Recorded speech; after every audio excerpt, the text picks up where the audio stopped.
Hello, everybody. Let's just give everybody maybe like 30 seconds, 45 seconds to get logged on. And then I'll dive into our content for today. So, hope everyone who's listening today is doing well, and you're ready to dive into Platinum Bite number 4.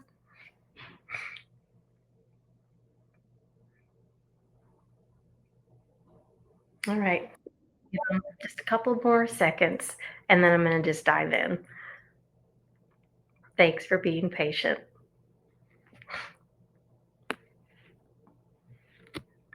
All right. Hopefully, everybody was able to dive in or log on. And hello, everyone. It's Christy. Welcome back to Platinum Power Bites number 4. So, yesterday I had the opportunity to speak to the Trusted Business Community Association about burnout, not as a character flaw, but as a pattern, a learned pattern. And what I shared was that most burnout doesn't come from, laziness or weakness, not at all. It comes from reinforcement, from being rewarded for over functioning in environments that confuse exhaustion with excellence. Bad combo. But today, we're going to take it one step further because burnout is a learned pattern. Energy management is how you unlearn it. So, most high performers don't have a motivation problem, they have an energy regulation problem. And the reason that matters so much is because no matter how talented, disciplined, or visionary you are, if your energy system is dysregulated, your leadership will have it's going to have a ceiling. So let's dive into why energy management matters more than time management. So let's be real. We've all been trained, right, to manage our calendars, not our capacity. So we color code our schedules, we optimize our workflows, we block time, we batch task, and still we end most days feeling kind of scattered and probably drained. And that's because burnout isn't a time issue, it's an energy issue. So, time management helps you fit more in. Energy management, it helps you bring more out. And if you want sustainable success, if you want to be creative, calm, and consistent, you have to understand what your energy system actually needs. And here's what I mean: the average professional today spends more than 47% of their waking hours in a state of mind that's fight or flight. That's not hustle. That's serious dysregulation. And it doesn't just affect your mood, it affects your thinking. And when your nervous system is so overloaded, your prefrontal cortex, that part of your brain that's responsible for logic, empathy, creativity, it just goes offline. And that's why, under stress, good people, they start to micromanage.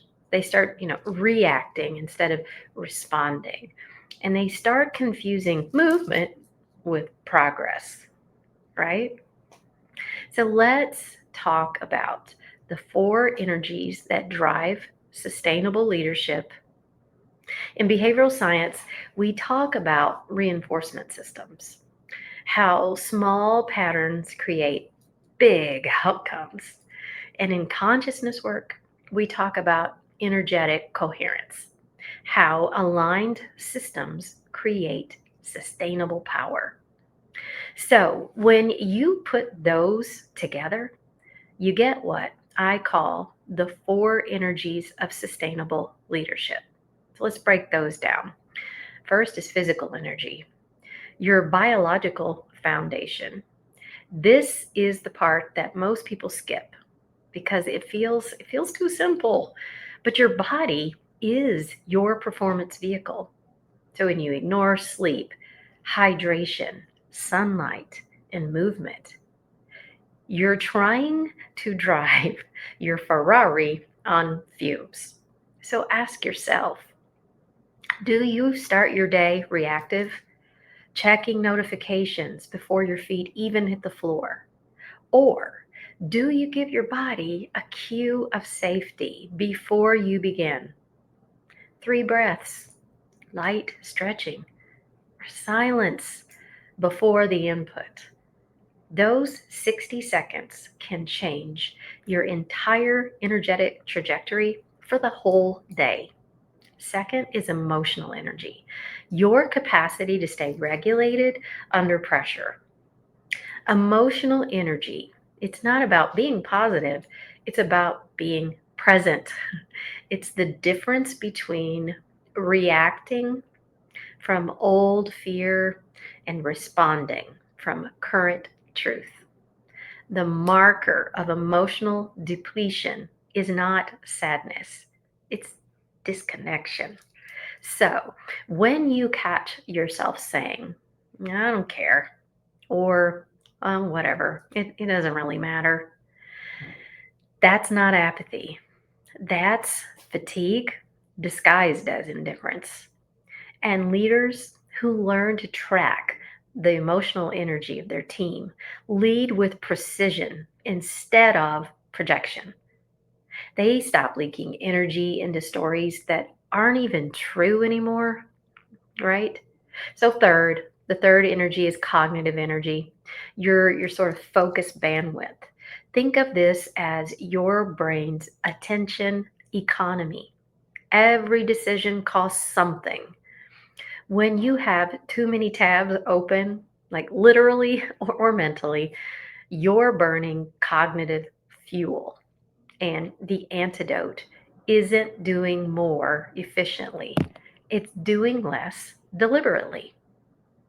Single tasking is the new superpower. I know it's not sexy, but it's how your best ideas can surface in quiet, not in chaos. For this spiritual energy, your sense of meaning, purpose, alignment, this one is deeply personal. It's the current that connects your doing to your why. When this runs low, even achievement just feels hollow. And spiritual energy doesn't always mean, it doesn't need to be religion. It's your connection to something that's greater than your to do list. It's remembering that who you are is bigger than what you produce. When these four energies, physical, emotional, cognitive, and spiritual, are aligned, you operate in flow. And when they're fractured, burnout begins. So let's talk about the 3R reset. It's a practical framework for managing energy in real time. So, how do we manage all that in a world that just never stops demanding? I use what I call the 3R reset: regulate, reorient, reinforce. So let's walk through it. Step one is regulate. This is where neuroscience meets compassion. Before you fix, plan, or push through, please pause. Your nervous system can't learn or lead in survival mode. So try this. You inhale for 4, exhale for 6. Roll your shoulders back. Name your state of mind out loud. I'm tense. I'm overthinking this. I'm distracted right now. Naming it moves it. That's behavioral awareness. It's the first step to reprogramming that bad habit loop. Step two is reorient. Once you're regulated, reconnect to your values. Ask yourself, what actually matters right now? When you do, urgency loses its grip. Maybe what matters isn't sending one more email. Maybe it's showing up to that meeting grounded. Maybe what matters isn't finishing faster, it's finishing aligned. Behavioral science calls this response shifting, choosing from consciousness instead of conditioning. Step three is reinforce. So you need to reward that new pattern. We tend to only reward output, like the sale, the deadline, the deliverable, but that keeps us stuck in overdrive. And when you start reinforcing recovery, when you say, I paused today and I led with, presence and awareness, your brain starts coding calm as success. And that's how you retrain a nervous system that's been addicted to chaos. So, the last one, the business case for energy intelligence. So, let's zoom out for a minute. Why does this conversation matter in a business context? Because energy intelligence is the future of leadership performance. Teams mirror their leaders' nervous systems. It's true. So, a regulated leader creates regulated teams. A reactive leader just breeds chaos, even with good intentions. So, companies that integrate behavioral awareness into culture, those that teach leaders how to regulate energy, not just manage time, see 23% higher retention and 18% faster decision making.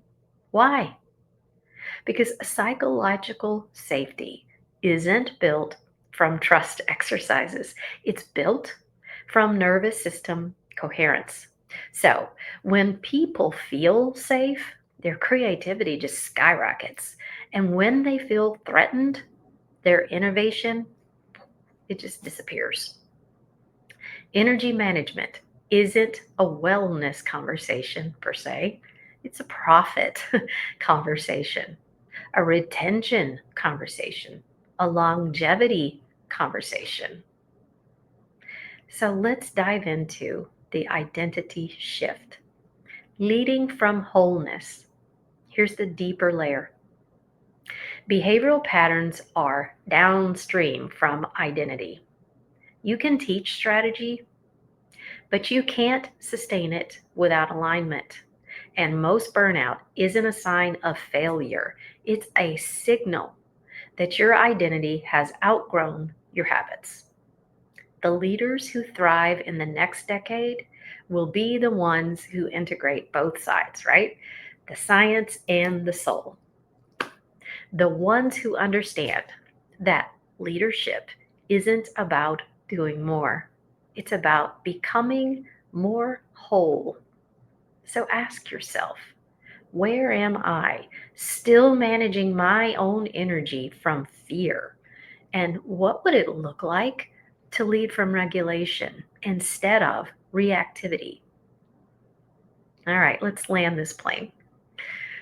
The Platinum Collective invitation is next. So, if this conversation is resonating with you, that's exactly what we explore inside the Platinum Collective, which is a small private community for professionals like you that are ready to rebuild performance from the inside out. We merge behavioral science with consciousness practice. We study reinforcement patterns, emotional regulation, and leadership energy. We help you create systems that don't just grow your business, they grow you. Because leadership that drains you, it's not sustainable. But leadership that restores you, that's where real influence begins. So protect your energy like profit because it is. It's the currency of every decision you make, every relationship that you lead, and every outcome that you create. So thank you for joining me today for today's Power Bite. So I'll see you in a couple of weeks, same time on a Thursday for our next deep dive.